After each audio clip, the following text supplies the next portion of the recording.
Despite the foolproof security system, sometimes prisoners still manage to escape. After hearing their stories, we sometimes get surprised to know how these prisoners came up with those ideas. I have put together a list of 7 unbelievable maximum prison escapes that will surely blow your mind. Back in 1934, the Crown Point Lake County Jail was renowned for its escape-proof security system. The police officials and National Guardsmen were always there to keep an eye on prisoners and to make escape almost impossible. You will be flabbergasted to know how an astute prisoner escapes from jail. And that was his second successful attempt. John was involved in unpardonable crimes like bank robbery and killing people. That's why he became notorious as public enemy number 1. According to the newspapers, John fooled the police officers by using a fake gun that he made from wood and shined with shoe polish. He forced the guardsmen to open the prison for him. Most people learned from their mistakes and promised never to repeat them again. But John Dillinger was not a normal criminal. He even committed a few more robberies. But later in July, the FBI killed him with a gunshot. Another story of prison escape is one that became very famous. It even ended up being featured in a movie. Back on June 11, 1962, not 1 but 3 prisoners, Frank Lee Morris and 2 brothers, John Anglin and Clarence Anglin, escaped from Alcatraz. The jail had a foolproof security system and was located on an island, which means that there was water all around. I'm pretty sure that you'll be shocked to hear that they dug an entire tunnel with the help of a spoon. It is still very hard to believe how they dug a tunnel through a concrete wall. They planned everything, like they placed dummies on their bed in order to fool everybody. They used the abandoned corridor and ventilation channels and then headed to the island by using a boat, which they made using 50 raincoats. Everything happened during the night, therefore the jail officials could not notice it until the next day. It is still unknown whether it was successful or failed attempt because they could not be captured again. And as per the statement of the FBI, these 3 escapers were drowned in water. But it is hard to believe how it happened. Like if they drowned in water, at least their bodies should have been discovered by the police. Some assumed that after escaping, these 3 guys had moved to Brazil. The police received a letter in 2013 from John Anglin that these 3 guys escaped successfully, but now only 1 is alive. After investigation, the FBI claimed that the DNA evidence was not decisive, and therefore it was deemed to be a fake one.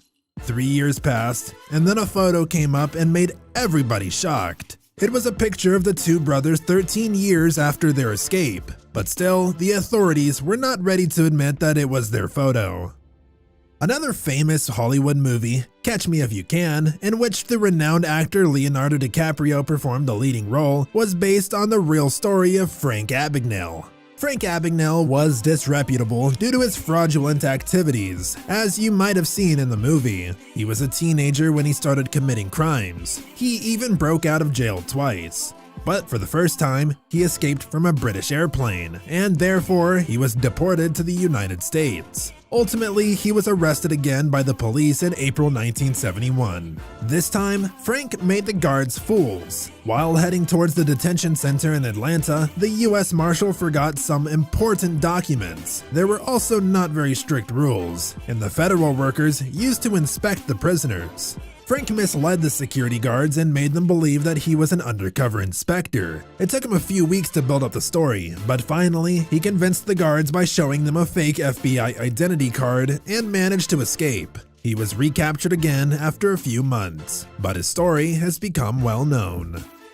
I'm pretty sure that you'd never expect a prisoner could fool guards by using a painted nectarine as a grenade, because I certainly did not believe it. But yes, it's true. Mitchell Vosger forced the guardsmen to allow him to get to the rooftop of the prison where his wife could pick him up in a helicopter. Just imagine for a moment that his wife Nadine Vosger was so determined to help her husband in escaping from jail that she took helicopter flight lessons. I don't know whether you would say it was true love or an insane attempt. As per the reports, Mitchell was involved in killing people and robbing banks. Therefore, he was serving a long sentence. Back to the point. His wife picked him up from the rooftop and they both landed on a football ground and they drove away. But they could not fool the police for too long. Later on, Nadine was captured in France and her husband was shot while attempting a robbery, but survived. The Magic Key on June 10, 1995. In this story, the prisoner did not dig a tunnel or use a helicopter, but they escaped from the jail by memorizing the outlines of the keys. I know it's very difficult for a normal person to remember the outlines of the keys, but these three prisoners, Keith Rose, Matthew Williams, and Andrew Roger, used to work in a prison's sheet metal shop. So they created all the essential tools, such as replica keys, in their shop in order to get out. Moreover, they also made a long steel ladder and a fake gun. Despite making so many efforts, they were recaptured just in the next 4 days, when they were planning to steal an airplane. The three helicopter escapees on October 12, 2001. A robber and sentenced killer, Pascal Payet made not just one but 3 successful attempts to escape from jail, and that is why he became a renowned prisoner. On the 12th of October 2001, Pascal's friend hijacked a helicopter and flew over French prison to pick him up. It was a successful attempt. Things did not end there. Pascal returned with his friends on the same helicopter and dropped the guns in the exercise yard of the prison. They had the plan to help 3 more prisoners escape. The prisoners used weapons like automatic pistols and bulletproof vests and made the guards hostages. The hostage drama could not last longer than a day. The police arrested Pascal and he was sentenced to 30 years in results to him killing a guard during an attempt to steal a car in 1997. He attempted to escape for the 3rd time and he became successful, but had hard luck. He was once again recaptured in Spain.